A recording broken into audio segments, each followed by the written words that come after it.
أعوذ بالله من الشيطان الرجيم. اللهم صل وسلم على سيدنا Muhammad wa ala alihi wa sahbihi wa sallim.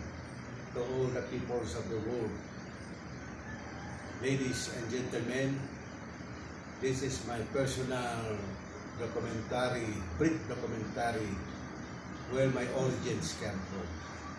The twin brothers, which is the Sharif Muhammad bin Abdurrahman, the first Sultan of Brunei region in 12th century, brother of Sharif Abu Bakr bin Abdurrahman,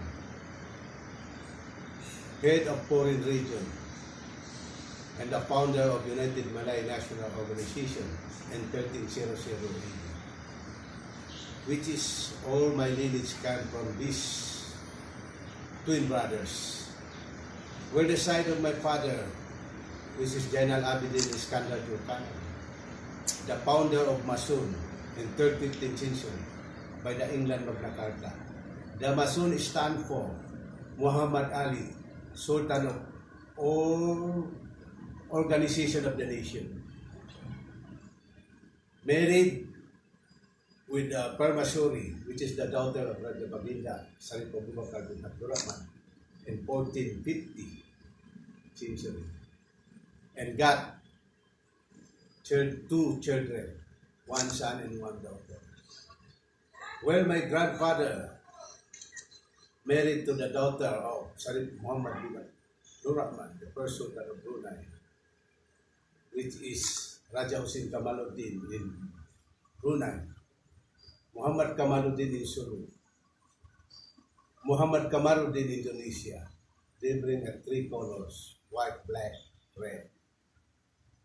They got 7 children, which the eldest one is Fatima Tujuria, married to Aminullah Sangkolak, the Sangkolak lineage, which is from the oldest sister of my father. And then the two, his brother and sister, brought to Brunei at the age of 7 and become Umalali Saifuddin II, and the daughter married to General Alauddin, become Umalali Saifuddin II. From the side of my father, which is Raja Anang Haji Hasan Pasang, married to the young Kulini Haja Fatima, the sister of King Fahd. We've got the 8 children. The eldest one is Inci Janohori, and the second one, Yusuf Isaha, which is the logo money of Singapore, married to a Singaporean woman. And the third is my mother, Inci Jahara, and the fourth, Mukti Hasan, and the fifth is Aisha, and the seventh is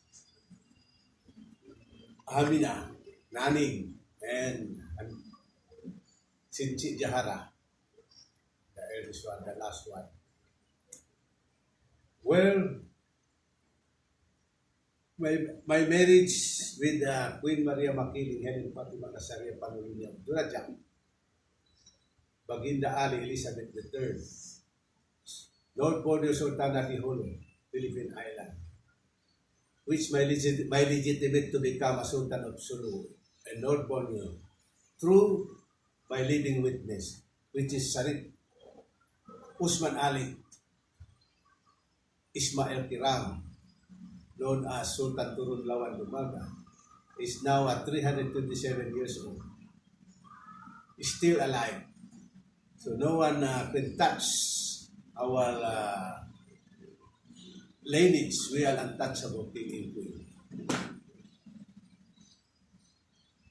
Assalamualaikum warahmatullahi wabarakatuh. Sukran Katia, Raja Mamay. I'd like to inform the whole world. As you can see, every one of you tried to question from where we came from. You have heard the succession of Raja, the lineage from predecessor of Law 101, and from Shariful Hashim, Sultan Saidina Abu Bakr, the first Sultan of Sulu in North Borneo. My lineage is from Allah, from God, biblically and from the Quranic verses. You can find who is queen. The Queen of Saba will come to put justice to the whole world. I am Maria Helen Panolino, came from Tacurong City, but I married the grandson of Sulu and North Borneo. Ama Ali tried me many times to go to Brunei, to Sabah, to find his grandson. I told him, Ama, I don't want to do it because I'll be facing a lot of ostracism, a lot of humiliation when I, as a woman, will find a man and a sultan at that. True enough, I had been facing a lot of humiliation, moral attack, because I married the true sultan of Sulu, which the world doesn't want to come out because of the huge amount of money of heritage account, heritage, gold, diamond, and even the sovereign territory of Lupah, which a lot of people contest, dispute, claimed because they say they own this. My lineage has been out and it was taken by a certain Maria Busoy Marcos when she asked me to find and do my lineage. She brought it to China, to Macau, and faced the elders there using the documents that I had. That's why this lady, I already instructed that she will be arrested soon as possible for misrepresenting, for identity theft, which that is the most important thing, that she should face the crime of conspiracy and for blocking the truth.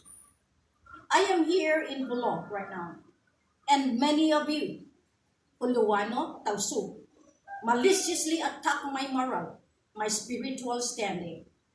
But I should say, you cannot, because the principle of my legitimacy is coming from one point, God, Allah Himself.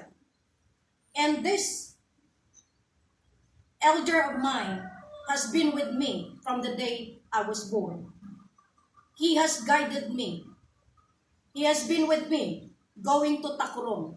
Every Sunday, my mom and I would find him bringing an ice cream for me that would be good for me already. Now, the thing is, when you question of who is really queen, you have to consider what do you have.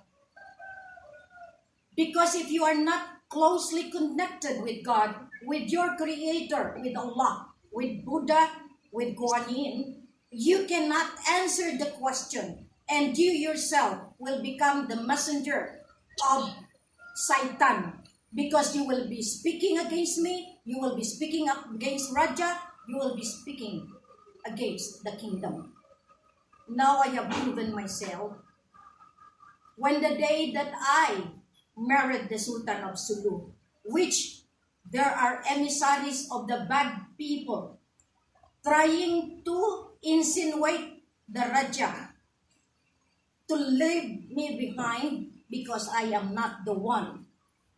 Because they have instilled that she has an ex-wife who married him, and you people, you are watching me. You are all wrong for destroying me.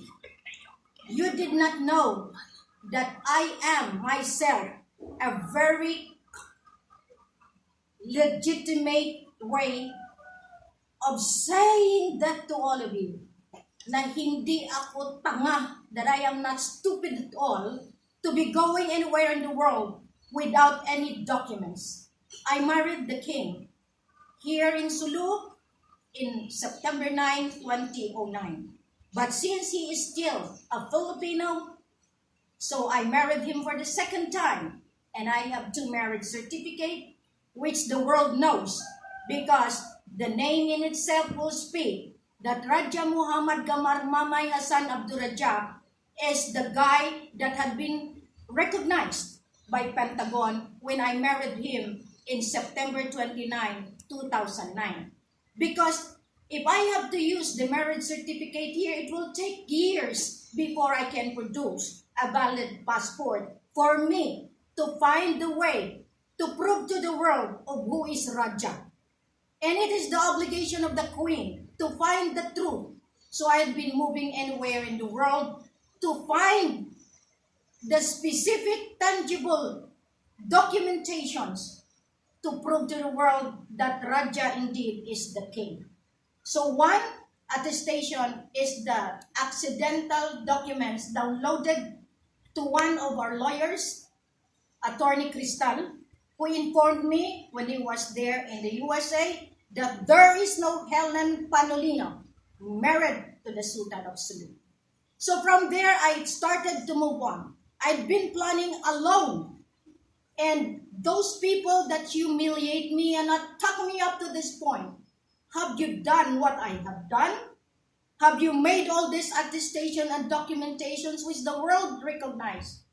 Even the United Nations now recognizes who is really indeed queen. The thing is, when I plan with him. So he is leading the way. Because if you obey God, if you obey Allah, He will make possible to all of us. So I fight very hard to make this moment be a revelation to the world. The lineage will speak for itself. I am a Raja Sulaiman. The one who really find me for many years is the Sultan of Maguindanao, the father of the current Sultan, Kayulawan Pandala Pasandalan, who is now the legitimate Sultan of Maguindanao. I am from there, and the father and the Incan spirit recognize me, and it is them who gave me the name Elizabeth III. Now you thought it is just a game? No way. My name as Maria Makiling Helen Fatima Nazaria Panolino Abdurrajab, Jusi Mulan bin Raja Baginda Ali Elizabeth III is indeed the name that will give you the veracity, the authenticity, that this is the name that will rule for now. I am in Pulo now. All the titles that I have, and it was even submitted to Tun Mahathir Mohamad, the former Prime Minister of Malaysia. This, at least they knew, but the cobwebs of questioning, the doubt is still with them, because I don't give and lay down all my alas of who I am for me, really, to do my job to the top level of this world. I have right now a lot of commendations. As you can see in the Facebook, I've been to China. The royal family of China in Xiamen, they are all with us. They are all preparing to come back to be with me in my program, the Peace, Defense, Economic Development, Healthcare and Learning Program, and Renewable Energy. This is the moment that each one of you will know that all the treaties had been expired. Now, Carpenter Agreement. This is a 100-year that Sultan Sulu Jamalul Kiram II signed with John Carpenter, represented by American government. That is the protection of the Lupah, of the Sultanate of Sulu and North Borneo. That's why every president of the Philippines needs the blessing of the American government in the past. But when the expiration started in March 22, 2015, you can see that no American can meddle the affairs of the Philippine government because it is by virtue of the authority by the Sultan Sulu. That is a fact that each one tried to contest to the world that they thought they have bought us. They have conquered us. Remember the 300 years from the Spanish regime. That's why they sent all of us here, at least here, to have the witness. I keep on asking our beloved Ama to prove to the world that he is alive. My movement in the recovery and the redemption rather, is because we have someone to prove that all has been loaned, all has been done with treaties. Now, what is the relevance of President Marcos into this? The Sulu asset has been transported to Central Bank of the Philippines. That is the 617,500 metric tons of gold. Because of the Spain manipulation, here comes the British North Borneo. That's the signing of the deed of 1878. That is the caretakership of England. That's why the royal government, they are trying to ask now the sovereignty, the record for it, to prove it. We have with us, at least I have my elder, Prince Renato Clemente, who has been with me. And even the LRA has been given documents already. So to prove to that, we have documents ready for exhibition for those that would like to contest, who would like to get what belongs to us. Many of you, I know that every one of you trying to become king, to become queen. In fact, we have Princess Joy Alcantara here and Princess Mary Ann Borromeo, who had been the victim of Palmol Mercader. Okay, he has been getting a lot of money from anywhere. In fact, I was able to give some also. Now, these are the proof that many has used the asset of President Marcos. The asset that came from the Sultanate of Sulu in North Borneo. So, all of them must be stopped. And recently, Maricar Matalam has been arrested because this is the thing that I have told them. You tried to attack the queen, but you didn't know who is behind queen. I am with Allah. I am with God. I am with my Incan spirit who hears everything for you to suffer the future for doing such kind of attack.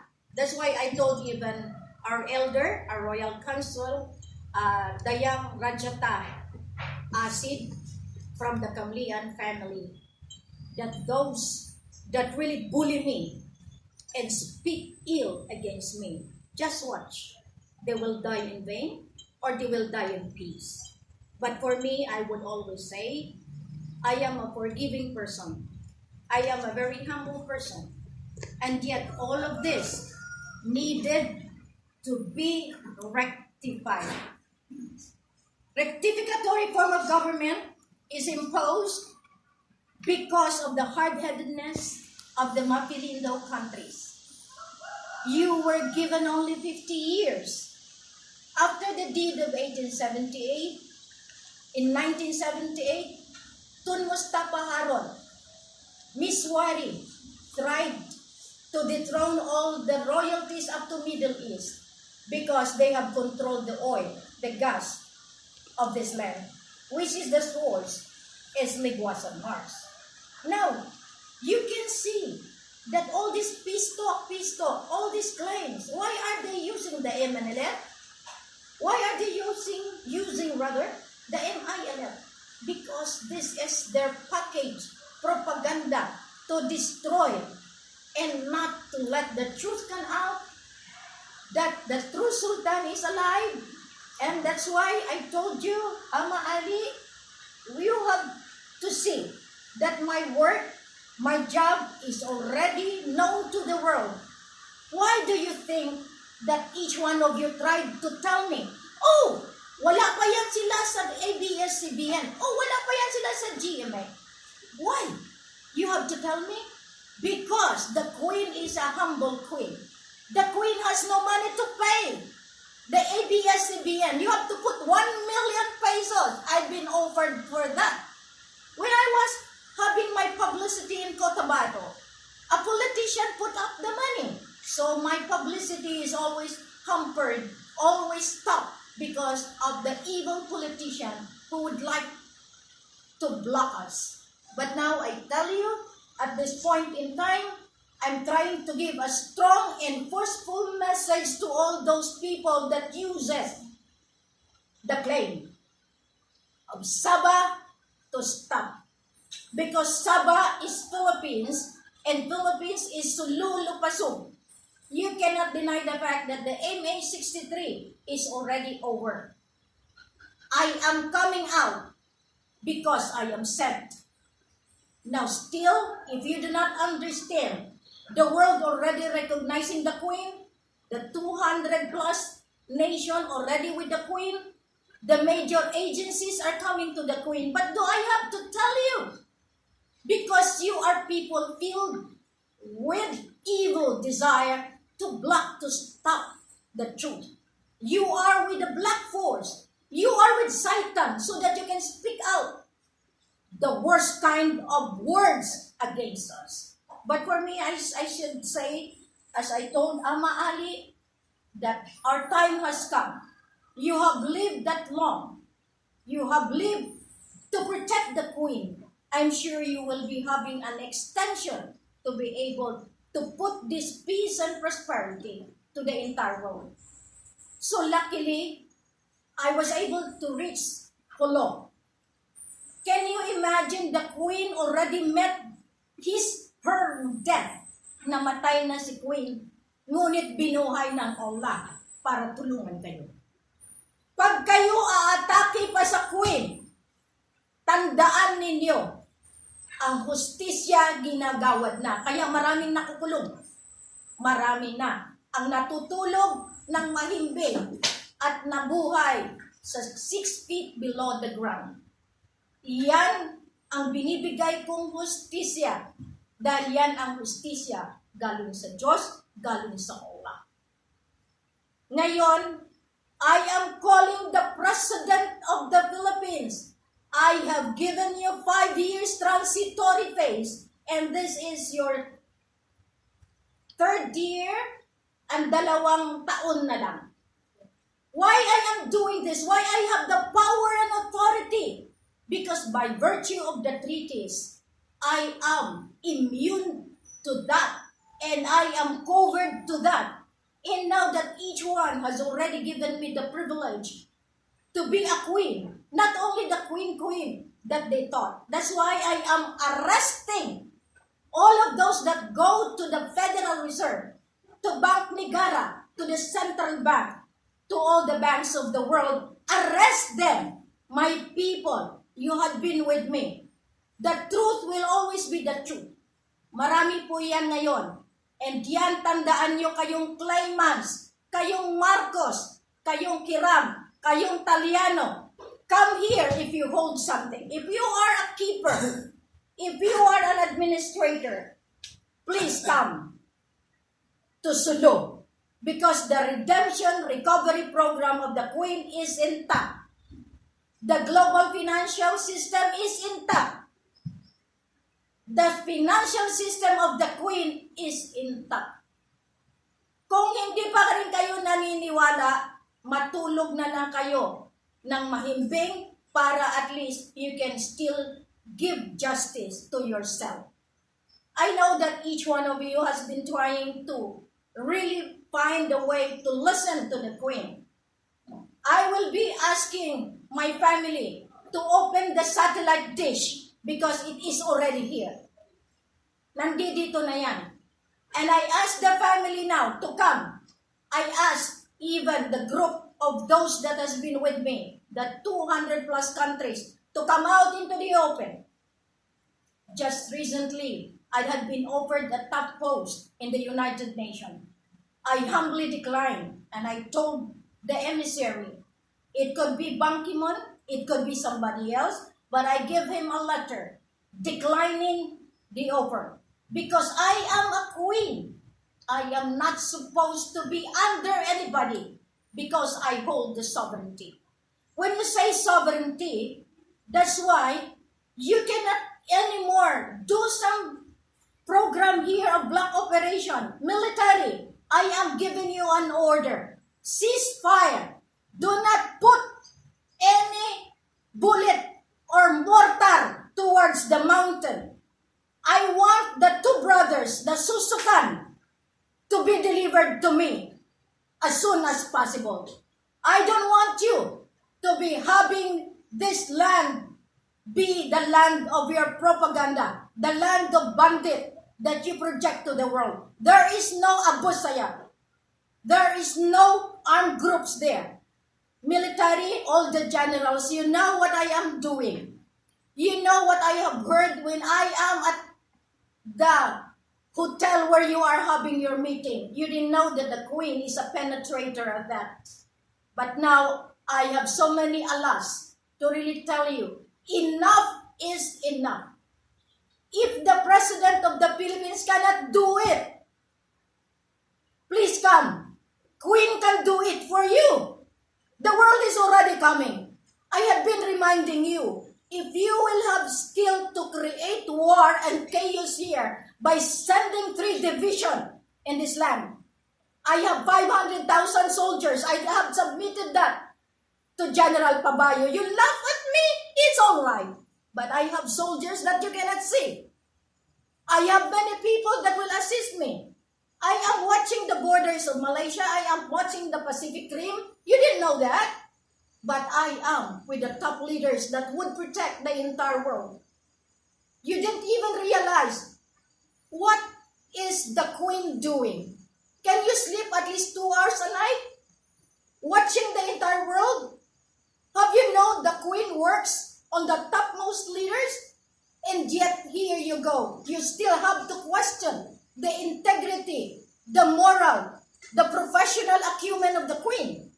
But you didn't know that one of these days you will be put behind bars because of what you have done to suppress and oppress the poor people of Sulu, of Maguindanao, of Palawan, of the entire Philippines. That's why all the New People's Army of the Philippines, lahat kayo mga left wing, go down. Wala sa Netherlands. Joma season, wala sa Netherlands ang magbigay sa inyo ng freedom. The Queen of Freedom is here to give you that freedom that you need. Pasalamat ako, ang Ligwasan Mars nagiging peaceful because they recognize already my brother there, Sultan Kayulawan Pandala Pasandalan. And I am here. And I am going to prove to you that the Sultan of Sulu and North Borneo is here. Raja Muhammad Gamar Mamay Hassan Abdul Rajak Al-Sharif Sultan Gamar bin Abdul Ghaffar Jamalul Kiram III. By lineage, by principle, binaybay ko yan. Kung kaya nyo noon sa ginawa namin ni Raja, we have no money. Ngayon, akusahan nyo pa kami na kami yung nangungulekta. Kaya ngayon inuutos ko sa CIDG, sa NBI, sa task force, lahat kayong arresting officer. The Queen is asking you to arrest all of those people that collects money from the poor using the heritage account of Marcos. Magre-release, release, nothing to release because it's all back to zero. All the financial system has been destroyed. Wala na kayong makukuha. All I wanted to you is come. All I wanted you to stop the COVID. All I wanted you to stop the lockdown because this is the black operation. All of this, Bush, Fauci, Bill Gates, lahat kayo, isa lang ang hilingin ko. Stop the COVID because I am a nurse. I could put my license to you that this is not a disease done. It is a program. COVID is talagang papatayin kayo. Wala kang sakit, isaswerte nagpa-swab ka, magkakaroon ka ng positive COVID. Namatay sa ospital, nabangga, kinobid, dahil may pera po dyan. PhilHealth, I will be accounting you. Secretary Duque, do not follow the World Health Organization. Start the new rule. If you love your country, Philippines, stop being the tuta of these people. If you want to live in peace and harmony, stop the lockdown, stop the COVID. We have our medicine. Come to Sulu. My ama is here. Come to Sulu and I will teach you how to clear the COVID. All of these are all part of everything. Lahat ito dahil gusto nila ng depopulation. I have been calling the generals now. Okay, Secretary Galvez, OPAP will never resolve your problem. OPAP cannot bring you to the topmost, sinasabi ko sa kanila, hindi yan makatulong sa inyo. OPAP was the one who conspired with Malaysia. I was at Imperial when you planned the Sabah standoff, the Zamboanga standoff, the 44 segment, the Lanao siege. Ngayon ang latest. Sino ngayon ang mananagot? Mariam, the governor of Maguindanao. Manguda Dato, tapos na. Lahat kayo na mga sultan-sultan, inaatasan ko kayo, tama na. Tama na. So anyway, lahat itong sinasabi ninyo na talagang kayo ang conspiracy, dapat tapusin nyo na. Kasi tatapusin din kayo ng Allah. Ang hiniling ko sa Diyos, bawat iyak ko, merong result. Si Abol Kaer, Kapatagan, natulog. Lahat kayo, natutulog lamang. Okay, Inday Sara Duterte, Pulong, the President Duterte, lahat kayo. Huwag niyong ariin ang Pilipinas, lalo na ang Davao. Sa Kurtan, lahat kayo nandito. Hindi si Sakur ang hari dito. Ang hari nandito. Si Raja Mamay. Hindi ang kapatid niya. Ang kapatid niya magbabayad sa akin. Dahil marami akong records. Tama na. Pinag-unite ko kayo, pero kung bastusin ako sa Facebook, kung atakihin ako, para akong walang halaga sa inyo. Tama na. Isa lang ang hinihiling ko. Ang ama natin nandito.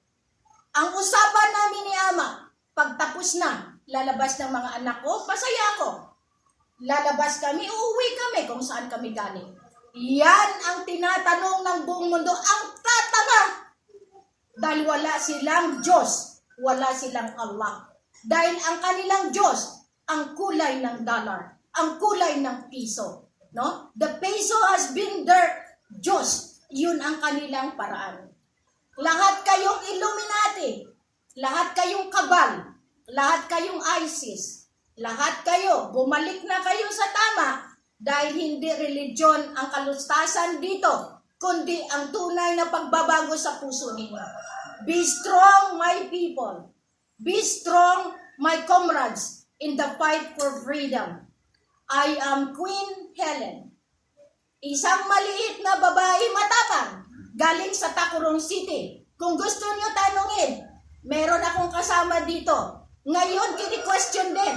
Dahil ang tanga rin daw, sumama sa isang tanga. Pero, I'm proud of you, Princess Hilario. Dahil through you, you will find and you will see ang gawa ng Diyos ay talagang nandito sa atin. Nakita ninyo from the time I met an accident. Sultan Jerry, marami din humahamak sa iyo. Pinsan mo pa buo. Pero sabihin mo sa kanila, si Queen ang tanga rin. Dahil nagpakatanga dahil sa Diyos. Pero God lifted me high because they didn't know that we are sent by God. we are sent by Allah. Lahat kayo nandito, hinihiling ko na huwag kayong umatras, umabante. Diretso lang tayo. Dahil walang magawa ang buong mundo, hawak natin ang alas. Ibig sabihin, ang Sultan of Sulu and North Borneo, nagtago man siya, pero ito buhay. Okay? Hinahanap mismo ng Vatican. Nagbigay ng 1 billion pesos para kunin ito. Okay? At maraming inutusan para lang lumayo ito. Marami ngayon ang umaatake dahil sabi nila peke. Bakit kinukuha niyo kung peke? Okay? So ngayon, lahat ng mga lolo na umatake sa akin, you have time. I'm giving you 2 weeks to come or else I will let you suffer the crime of conspiracy. Lalo na ang ama ko sa Malaysia na nag-support kay Miss Wari, nag-support kay Murad, lalo na ang ating former Prime Minister, Najib, Mahathir, lahat kayong nasa Sabah.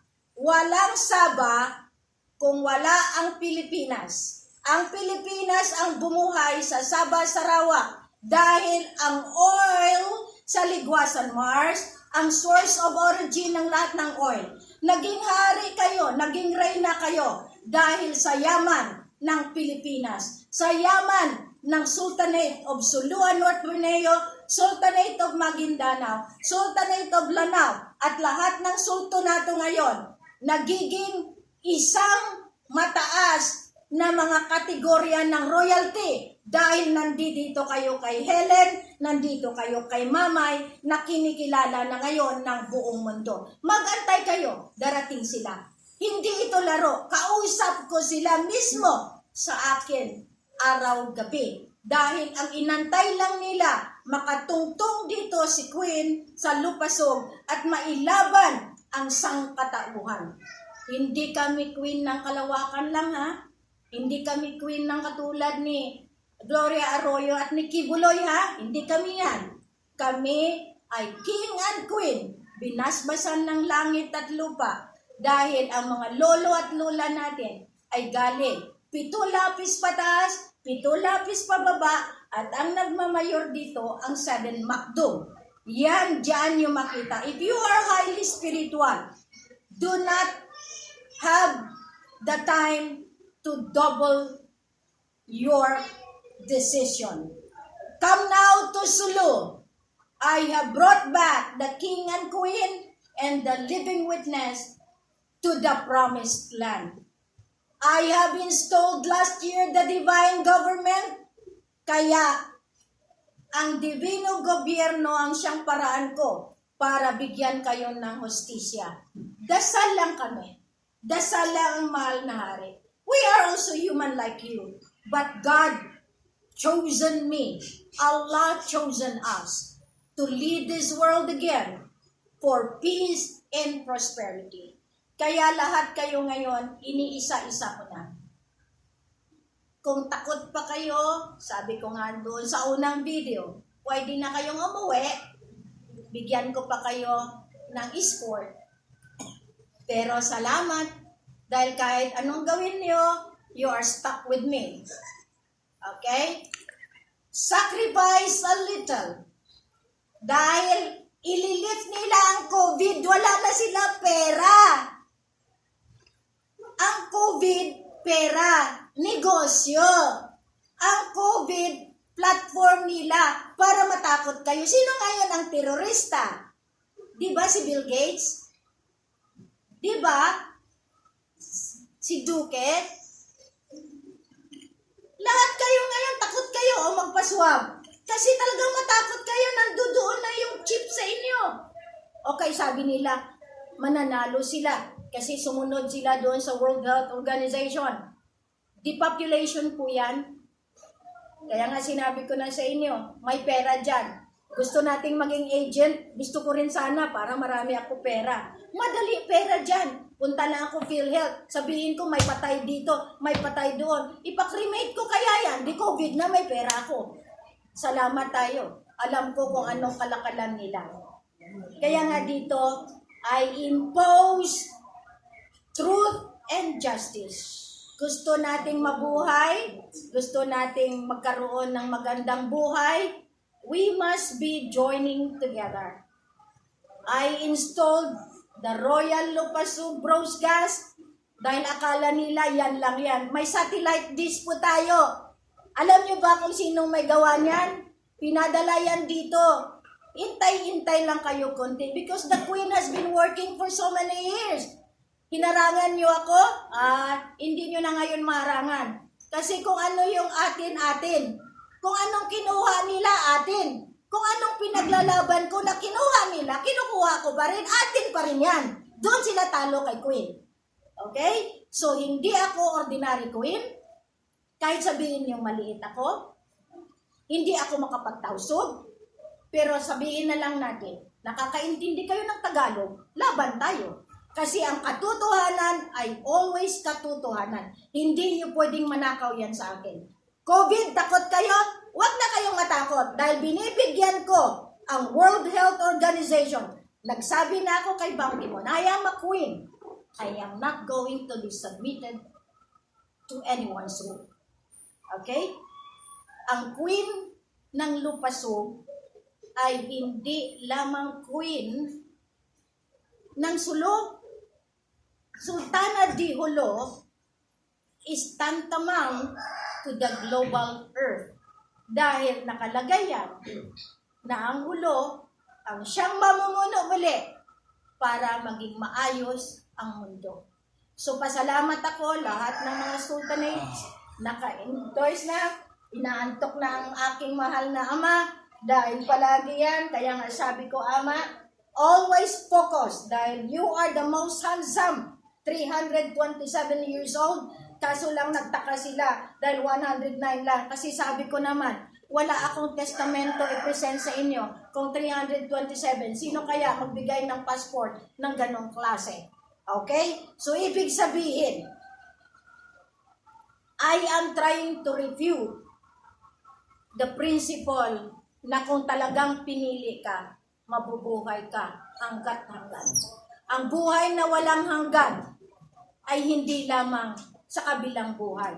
Ito, tingnan ninyo. If we follow the will of God, the will of Allah, we live forever. Kaya nga sabi ko sa inyo, this is pagsasama. Tanong nila, minumura nila, si Queen Madre yan, si Queen Katoliko yan, hindi yan sa atin. Bukon yan. Sabi ko naman sa kanila, pasalamat kayo, Katoliko ako dati. Kristiyano ako dati. Pero, can you question what is inside of me? I am a Christian, I am a Catholic, I am an Islam, I am a Buddhist, I am a Hindu. Because I need to carry many religions in my heart and in my soul to be able to unify you all. Dahil sa religion, nagwatak-watak. Dahil sa religion, nagpapatayan. Dahil sa religion, ng agaw ng soberenya. Dahil sa religion, pinapatay ang ibang kaharian. Dahil sa religion, nagiging mayaman sila. Religion. The praise the Lord, the drug Lord, abot sayap Lord, lahat kayo na Lords. Please stop. Because the Queen is here to protect the lives of the new generation. Money will come. Graces will come. Wait a little longer. I am told and will always be here with humbleness of heart. I am asking you all to stop the COVID, stop the war, and let us talk. No more peace talk on the part of GPH, of MNLF, on sino man. Secretary Galvez, bring susukan to me. I asked you, you know what I mean.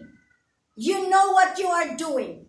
Alam mo rin kung anong ibig sabihin ng order from the Queen of the Sovereign Court of the Royal Imperial Lupah Islamic United Kingdom of Sulu and North Borneo. That is an order from God. Sovereignty comes from God. Hindi Pilipinas. Hindi Malacanang. When I say so, follow, because I have my way how to catch you. Thank you so much, and God bless Philippines. God bless the Royal Imperial Lupah broadcast. This is Queen Helen. Assalamualaikum.